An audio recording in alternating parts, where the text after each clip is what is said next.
Hello, welcome to another Bleacher Report live stream here with James Palmer. I'm excited, guys, because I'm usually all alone while I'm out here, but I do have my Microsoft Copilot with me. Shameless plug, but also it makes my life a lot easier because I use just a laptop here to talk to all of you. And now I have multiple screens, so I can go on the chat here on the old Copilot and get a chance to interact with all of you. Let's talk about what we're going to go throughout the course of the next half hour as we do this every day, every Wednesday from noon to noon 30. We're going to talk about Tyreek Hill, the chances of him being on the move. Not so fast, my friend, Lee Corso, but we'll keep an eye on it. What's happening in San Francisco with all of the injuries? You know about Kittle. What could be the timetable for Brock Purdy? Could he play this Sunday? We'll get into that. Also, some big injuries at some big skill positions, maybe impacting your fantasy team, whether it's Brock Bowers, Drake London, Xavier Worthy. Get into some of those.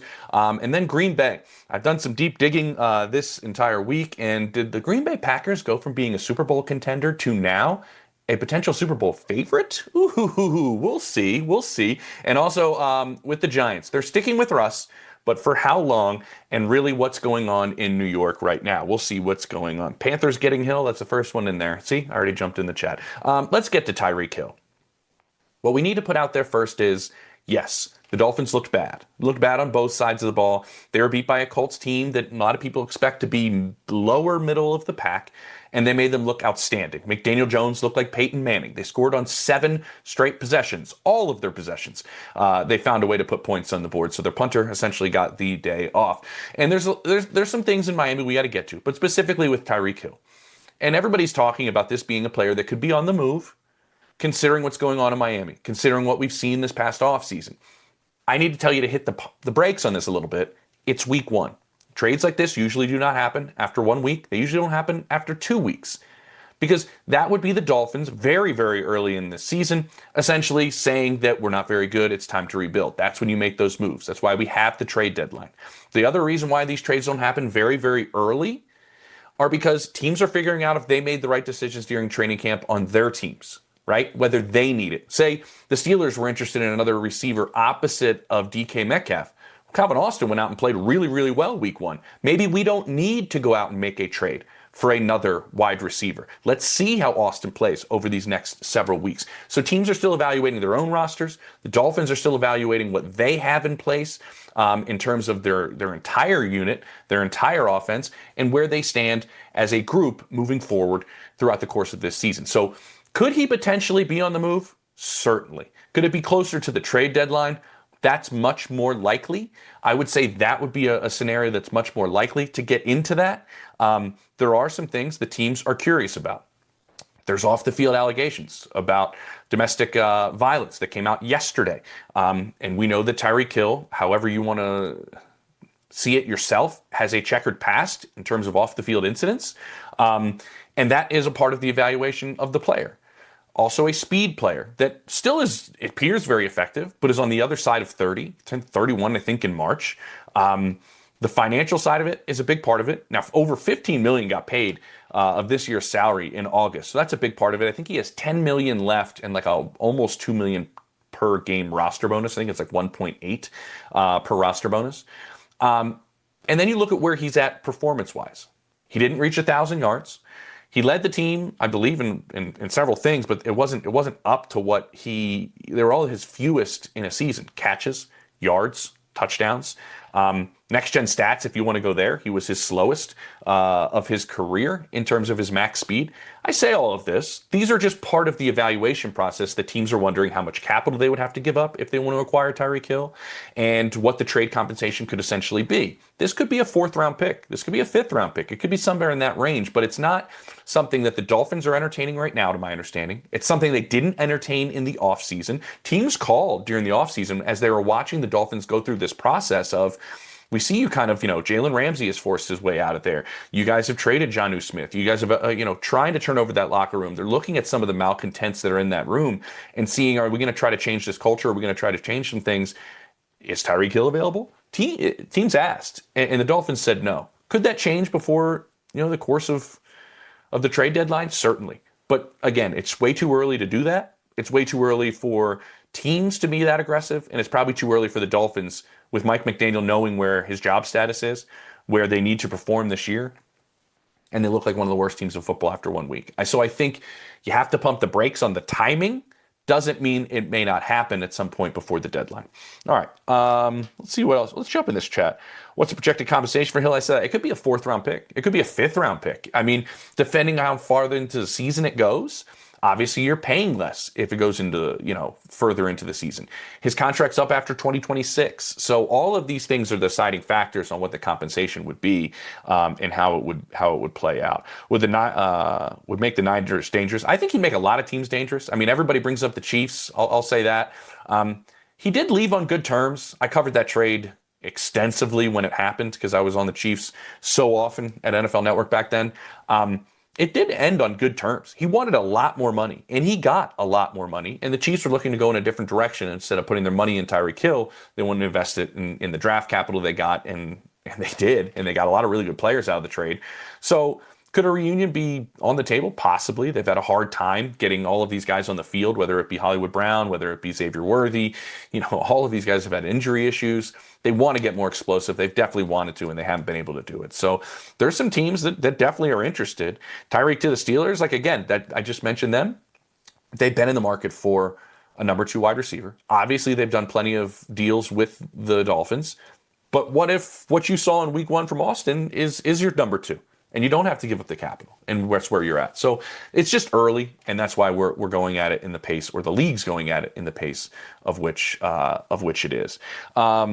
Here we go. Let's go to the Niners. That's a team that could use a receiver because they've had a lot of guys banged up. We'll start real quick. George Kittle, he's going on IR.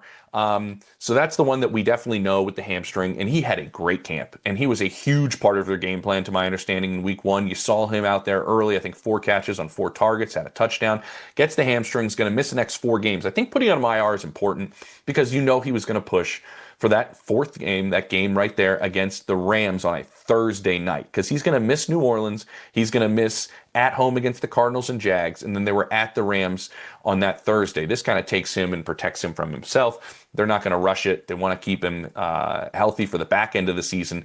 So he goes on IR, and keep an eye on Luke Farrell, Jake Tongues. Those guys are going to step up, and that plays into what's happening with Brock Purdy. Now, Brock Purdy is battling a shoulder injury that's not that severe, to my understanding, on his non-throwing shoulder. The toe is the real issue, and the toe could be the one that keeps him off the field. And the Niners, to my understanding, haven't made a full decision on this, but if you want to read into it, usually when the head coach brings up the backup quarterback on their own, you start to read into it a little further.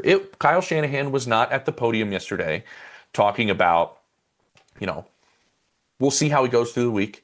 We'll see how he progresses. We'll see how much he can practice. He said, if he can't go, Mac Jones, we have a lot of faith in him. I would read into that. And so Mac Jones is the backup there, which is kind of ironic because I remember being at Mac Jones' pro day down there in Tuscaloosa and seeing Kyle Shanahan there. And Kyle really enamored with the pro day. And he has a lot of the traits that Kyle likes. I remember talking to teams during that draft process. It was Mac Jones has the best processing information of all of these quarterbacks in this draft. He goes and has a good rookie year in New England. We know how everything exploded. We know the reports about Bill Belichick not talking to him, about having co-offensive coordinators that are a DC and a special teams coordinator. They thought he had a pretty decent camp, that he can run their offense. And that might be something we see on Sunday. We could definitely see it. Juwan Jennings, we saw that shoulder injury kind of getting jammed a little bit downfield, didn't return from that. All the scans came back clean. We're going to evaluate throughout the week, but I think there's a decent chance he ends up playing in this game. So the Niners are battling a number of injuries. I think Ricky Pearsall looked pretty good, right? They still don't have Brandon Ayuk, but defense looked pretty good as well as they snuck away with a win against the Seahawks. So let's go to I might be the only Bleacher Report that knows anything. That makes me namaste. Couple of injuries that could be impacting maybe your fantasy team, maybe the way some teams had started off. Brock Bowers is the first one. I'll just want to say this, and this is always a PSA. I love when I make calls around the league and everybody just universally has the same consensus. It's that Brock Bowers is the best tight end in football. And that's almost universal to everyone.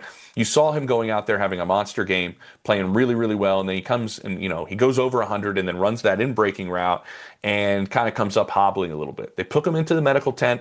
They evaluated him. I think the good news would be that he wanted to come back in the game, which means they didn't tell him anything on the sideline that would certainly keep him off. The bad news would be the trainers told him, we don't want you to go back into the game. Now, the score played a part in that, to my understanding. They always remain a touchdown up. They're going to take it day by day, and they have an extra day, I believe. They play Monday night, right, against the Chargers. I think that's a big deal. The extra day in Pete Carroll's mind, I think, helps out Brock Bowers. And I would also add this.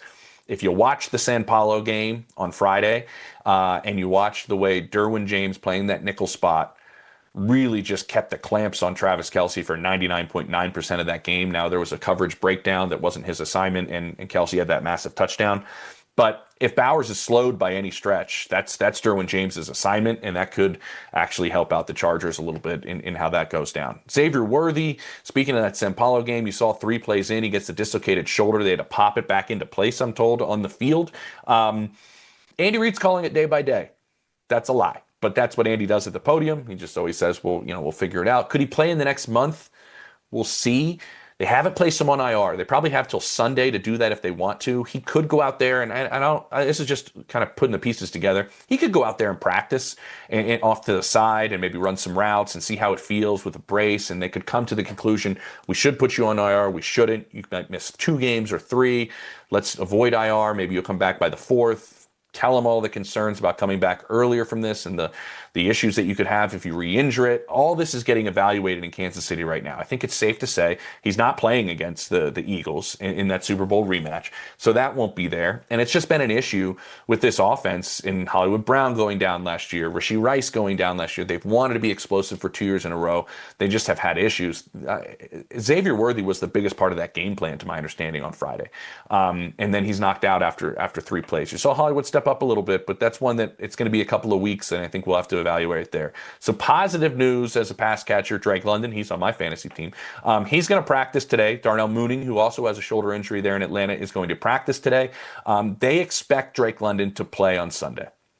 They missed him at the end of the game there, and well, he couldn't play defense, I guess, and stop Baker. But he had another game where he's a go-to guy for Michael Penix. The shoulders, it's just an AC joint sprain on that right shoulder, I'm told, and so they expect him to go, which is a good thing. And we'll see what happens in that revenge game for Kirk Cousins against the Vikings.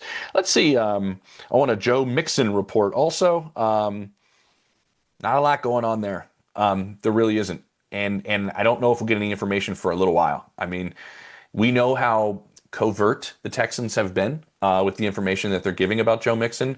I would read into that a little bit. I think they don't know the timeline. That part's a guess, but it's a pretty educated guess. I think they don't know the timeline. I think this could be a little while. He's obviously starting the season on IR, so it's or the list where your injury happened off season. Bowers gave you that. What else do we got? Trade Lamar Jackson for Joe Burrow and Alvin Kamara and McBride. Would you do that trade? That's awesome. Yeah, that's a no-brainer trade, honestly.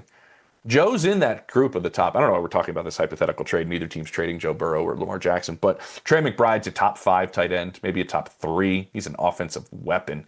And Alvin, I think, still has got something. And Joe is I'm a huge fan of Joe. I think Christian Watson coming back soon, contract extension as a possible outlook. Yeah, I think everything's trending really, really well in the right direction. I did my show yesterday, 89, and we broke down a couple of different things that'll come out this week with Steve Smith Sr. and I. And Steve really thinks Matthew Golden is the one there already. Doesn't mean, they don't like Christian Watson. They don't like what he brings to the table. Certainly do. But they drafted Matthew Golden to be that one. And I think they have a ton of weapons, and they have a bunch of guys on rookie contracts, and they're going to sort out what's happening in that group. I'll get to more Packer stuff in a little bit. Do you see Kamara being moved by the trade deadline? That's an interesting one. I haven't really heard it much, but I could see it. They're in a total rebrand, rebuild with a first-year, head coach that's an offensive mind that is going to get some time and some patience. They're probably looking at quarterbacks in the 2026 draft. What could you get from a contender for Alvin? I mean, we'll see. I mean, I think he can still really play, and I think he's a safety net and a great addition for whatever quarterback you have. But we'll see what ends up happening. Do you see a future where the Bears ever get it right at quarterback. I'm ready for Bajan. I had an interesting conversation with my buddy Brian Baldinger the other day about this, and he brought up something that I don't think's been talked about and I hadn't really noticed, is that Tyson Bajan and that contract and everything that you hear Ben Johnson talk about with Bajan, he feels like it's almost trying to motivate Caleb and see if it can push Caleb. Like, hey, Tyler does this. Bajan does this. Watch him do this. He does this right. He checks this box. He does this. And it's almost like a hard love type of coaching to kind of tell his quarterback, like, these are the traits that I need you to build on and bring into your game on top of the talent that you have. I listen, a lot of things. The defense ran out of gas with Chicago. Early on, the offense was moving really well. They let them hang around way too long, and that's what ended up happening. Kevin O'Connell's a great coach. God, he's a good coach. I think there was a lot to be excited about there. I do. Is Keenan Allen back? Yeah, he is. What else is on here? I like scrolling with my finger on this new surface. Okay, now let's go to Green Bay. I mentioned Green Bay, and I want to talk about them. I've talked to a lot of people this week, some people in Green Bay, some people around the league, and my question is this. The Packers were a legit team last year. They were the only team in the NFL that had a top 5 offense and a top 5 defense in yards per game in the league. They were already good. Then you add Micah Parsons, a top 5 maybe player in this league, right before the start of the season. And are you now a Super Bowl favorite? If I go and look at what they did in this game, I'm reading the tea leaves and saying they very much well could be. Because I mentioned how talented they already were on both sides of the ball. Their issue last year was in the division. Guys, they went 10-1 in non-divisional games last year. 6 of their 7 losses happened in the NFC North. Well, to start off the season against one of the dominant teams in there, in the Lions, is huge, and it helps you in your division. If they're going to be better in the division, obviously that bodes well for the way that their Super Bowl chances are going to go, and their postseason alignment and slotting is going to play a part in that as well. And then you look at what Micah Parsons did playing just 45% of the snaps. He had 3 pressures, 1 resulted in an interception, 1 resulted in a sack. My understanding is this. He has bought in big time with Jeff Hafley and his group, has done everything that they've asked him to do, whether it's even dropping coverage, which a lot of pass rushers don't want to do. He has been open to everything that they've asked him to do. They've had a plan, a very distinct plan to my understanding, to where they're going to use him in a variety of ways, and they're going to try to put him in a lot of different places on that defense. And he has a really high football IQ. I don't know if that's out there enough, but he knows his stuff. And he has worked on his off days, on team off days, after hours with the defensive line coach, with everybody there, and he's gotten up to speed very quickly. Look for his snap count to go up on Thursday. Now, it's a short week. We'll see how much it goes up, but you add him to Rashawn Gary and a defense that was top 5 in a lot of categories, and they were 12th in the NFL on third down. I think that skyrockets now with Gary and Mike on the field at the same time. And they can rush 4, and they're so fast as a defense. And they really play press, and they cover the middle of the field so well. I just think Jordan Love also taking another step, and that's another thing I want to mention. There's been like a 2-year process where Matt LaFleur has been building Jordan Love up. They could have maybe won with a smaller playbook, less on his plate, and maybe had him set up to succeed a little bit more. But LaFleur has been thinking long-term with his quarterback, going, I need him to do what Aaron used to do. I need him to run the 2-minute himself. I need him to see things at the line of scrimmage and have the ability to check to more things and get into the right plays more himself. And in year 3, they really believe that's going to happen. They have an exotic run game that is really effective. And you have all these different pieces that he can throw the football to. And you have an emerging tight end, like a really good tight end in Kraft. Like they think the world of him. I think this is a team that is the biggest threat right now to the Philadelphia Eagles. I do. In the NFC. We'll see, because this is a monster on Thursday night between the Packers and the Commanders, who are 2 teams that are right there at the top of the NFC. How does this speed of this defense contain Jaden Daniels? How does this entire unit up front contain him with just 4 against the revamped offensive line there in Washington? And then defensive, and then you flip it, and can the Commanders keep up with what they expect Jordan Love to do? I think this is a big telltale sign on Thursday for all of this. All right, let's get back in this chat here. Green Bay defense is great. Yeah, I wrote this down. I don't know if it's in here. they were like top five in almost everything last year. I mean, they really are. Like they play really fast. That's the biggest thing that you hear. They rob the middle of the defense. McKinney's outstanding. Like they really have a really good defense. Um, what else we got? Do you trade Sampson for a second or hold him? I'd hold him. Are the Steelers really in the trading conversation for Hill? I think they were in the wide receiver conversation. Go back to it. Maybe you didn't hear me in the beginning. They were wanting to see if one of the guys on the roster would emerge as that complement. They also love the tight end room. So those are all pass catchers in Aaron's mind. He thinks it's the best tight end room he's ever played with. So who's that complement to DK? They're trying to find out early on if it's already on their roster. And from week one, the player might already be on their roster. Will the Packers deneutralize Daniels on Thursday night? I think the speed of their defense plays a part in this, for sure. Jaden just runs around people. I'm not sure people remember this. He led them in rushing last year. I mean, he was their leading rusher. I don't know if that's sustainable. By the way, that puts me on a little tangent of some work I put in this week. Did you guys know that 13 of the 31 rushing touchdowns in week one were by quarterbacks? That's 42% of the rushing touchdowns in week one were by quarterbacks. And I just thought of that because Jaden led the Commanders in rushing last year. Three different quarterbacks led their teams in rushing in week one. It's really wild to kind of watch. Do you expect Trevor Lawrence to take a step forward this year with Brian Thomas Jr. and Hunter? The name that's not mentioned there is the reason why I think he takes a step forward this year, and that would be Liam Cohen. Like, that's the reason that they lured him there. It's the reason that they snuck him there in the middle of the night to sign him. You sneaky bastard, Sean Codd.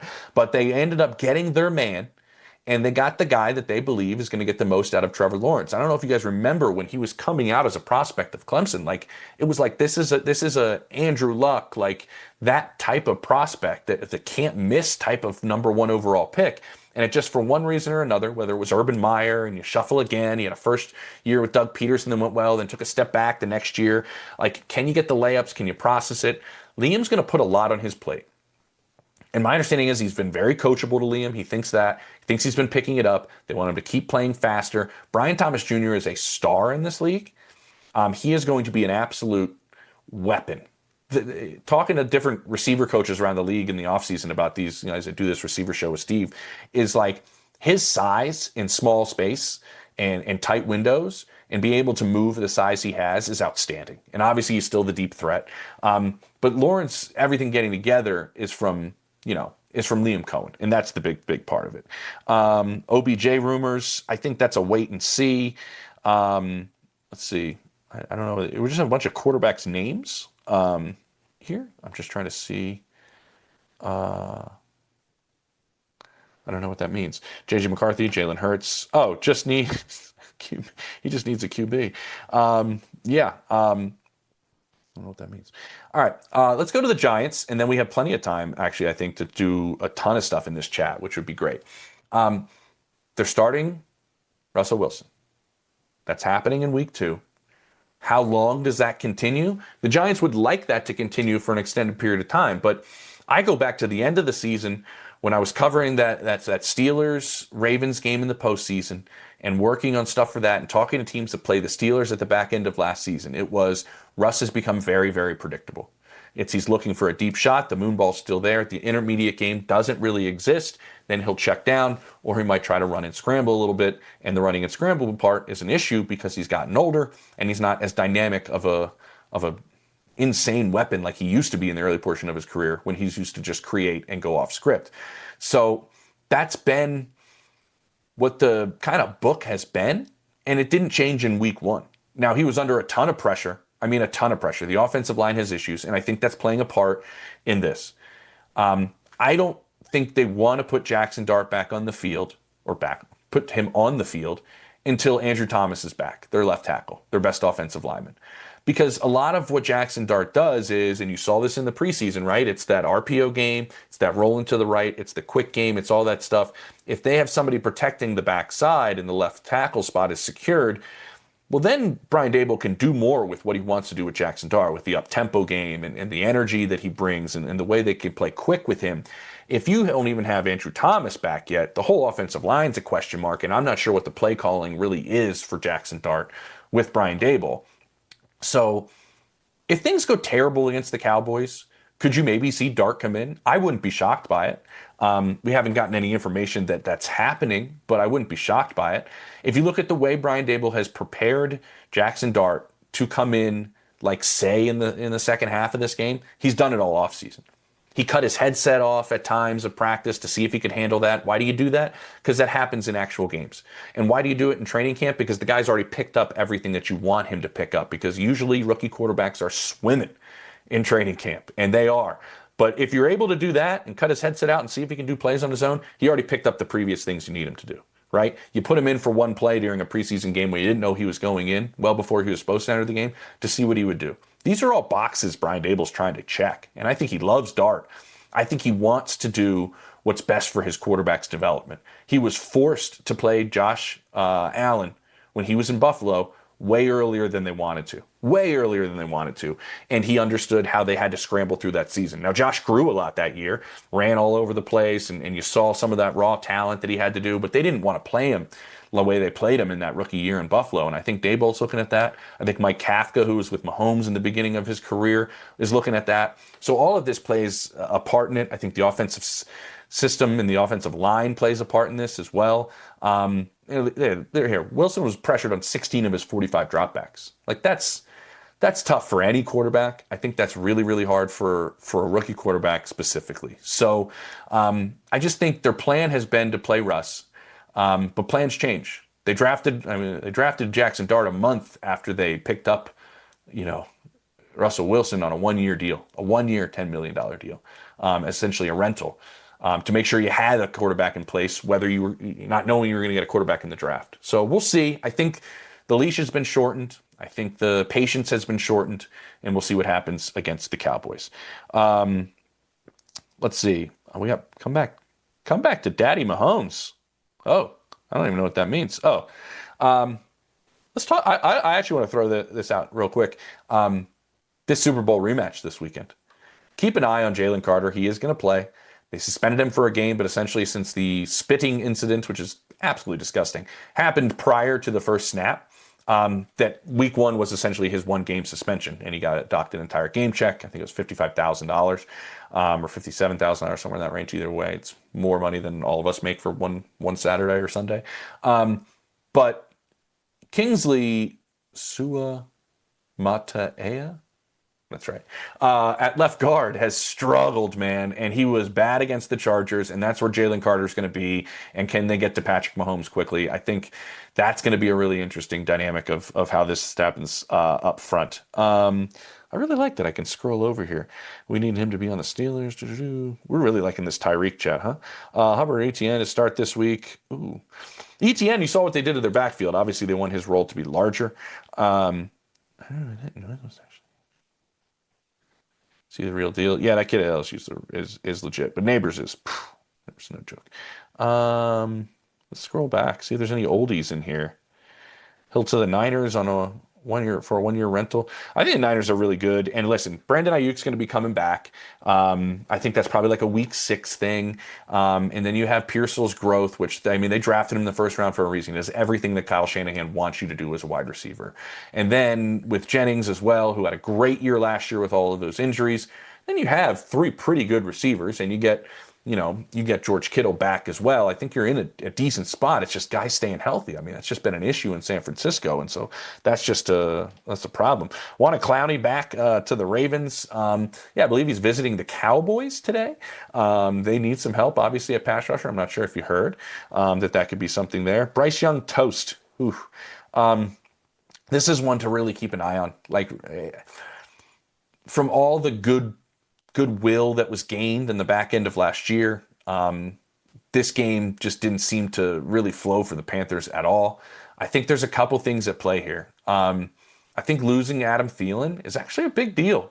Like, having a vet in that room is a big deal. And you have 2 young receivers that are still learning the NFL game. One's played 1 game. One's in their second year in Xavier Legette. And man, my man Mark Schlereth ripped him apart during the broadcast. I think having a timing offense with guys like that is tough. I'm not giving Bryce Young excuses. I don't know about going empty down there at the goal line, but that's what Dave Canales thought was a good play call. It's going to be difficult for them. I think. I don't know how good they are, but it was disappointing to see Bryce Young take a step back after everything we saw at the back end of last year. Do you feel like Bo Nix can actually be a franchise quarterback? I was at that game on Sunday. That's the game I covered. It wasn't great offensively. I thought he had no sense of urgency. I thought he was almost a little too calm, a little too lax, threw off platform at a lot of times where he probably didn't have to. I think that's a good defensive front. Talking to some of the Broncos offensive linemen, I think it was a good defensive front, maybe better than they thought. But it's not the way that you want him to come out and play in the first game of his second season. Now, do I think he still has obviously a pretty high upside and Sean Payton thinks the world of him? I thought some of the play calling was a bit bizarre from both guys, Brian Callahan included on the Titans side of things. It was a discouraging opener for sure, but it actually was a little bit closer to on brand of what I saw during training camp when I stopped in there. Like the offense wasn't electric. Now they're going against one of the best defenses in football in camp, and you saw how good that defense was in the opener. Denver might have the best defense in football. But I think you need to see more out of your quarterback. I mean, the throw to Cortland was really, really good, but there was only a handful of really good balls. They need to run the ball better. They're changing personnel like crazy. I know that's what Sean wants to do, but some of the players thought that got them out of sync a little bit. So we'll see what happens against this game against the Colts. I don't think it's any pushover by any stretch whatsoever. So. Yeah, I think the Bengals offense was an anomaly. I also think Myles Garrett played a big part of that. I'm not concerned about that offense. I think it's insane that they only got like 7 yards in the second half or whatever it was. I think it is a bit of an anomaly. I think Myles Garrett played a big part of that. All right, everybody. This was wonderful. Appreciate the couple compliments in there. That makes you feel kind of good on a Wednesday afternoon, right? Hopefully you all enjoy your weekends of football. I will see you next Wednesday at noon to noon 30 Eastern right here. And may your fantasy teams put up all the points that you desire, and may your teams win on Sunday. Everybody, take it easy.